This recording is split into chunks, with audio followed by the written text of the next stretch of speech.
Well, good evening, everybody. I'm Jason Laird from the Storm Tracker Weather Team with a quick evening weather update for you. A little tidbit of information here.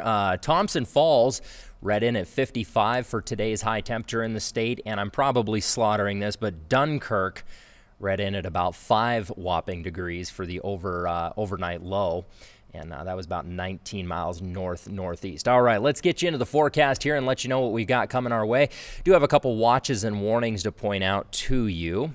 Go ahead and get my clicker here. Just north of Great Falls, we're looking at that freezing fog advisory. Freezing fog acts a lot like freezing rain. You'll see kind of an ice layer on vegetation, power lines, things like that. So it can also create kind of slippery driving conditions, especially bridges.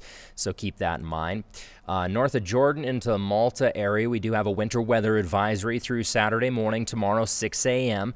There's kind of a lingering storm up in that area, so just keep that in mind. Could see some kind of slippery driving conditions tomorrow morning.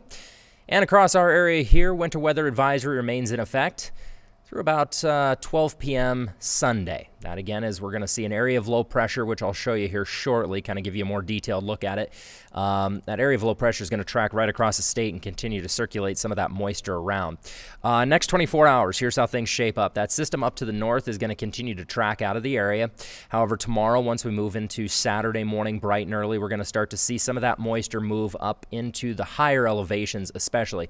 Now, forecast models aren't putting a lot into the high terrain, but we could see some pretty significant totals into the mountains. However, right into the foothills, likely not as much. 1, maybe 2. It's going to be that very wet, heavy, dense snow again. Kind of a rain-snow mix trolling all throughout the state here as we move into Saturday evening. Again, don't take these little blotches of snow and rain too to heart. Obviously things can change a little bit, but big story here is not quite as widespread of snow and rain-snow mix is what we have seen, but again, still spilling some moisture across the area up through Saturday, so do keep that in mind. All right, taking things a little bit further into the future. So Saturday morning, area of low pressure is going to continue to track into the state. I want you to watch this wind. Now, the wind on this map here, I have it at 18,000 feet. That's what they call the 500 millibar area, and the reason I wanted to put this particular wind level on the map is because that's kind of the area of the atmosphere that steers weather patterns, right? So that area of low pressure is going to continue to move in. Notice you get that counterclockwise flow, and that counterclockwise flow is just going to keep continuing to recirculate that moisture over top of the state. You notice how it just keeps moving right around there, and again, that potentially could spur off some heavier pockets of snow, rain-snow mix through your Sunday. So just keep that in mind. We're looking at rain and snow in the forecast through about Monday. So with that said, here's your hour-by-hour forecast here in Great Falls. 37 is what I'm expecting for your daytime high tomorrow.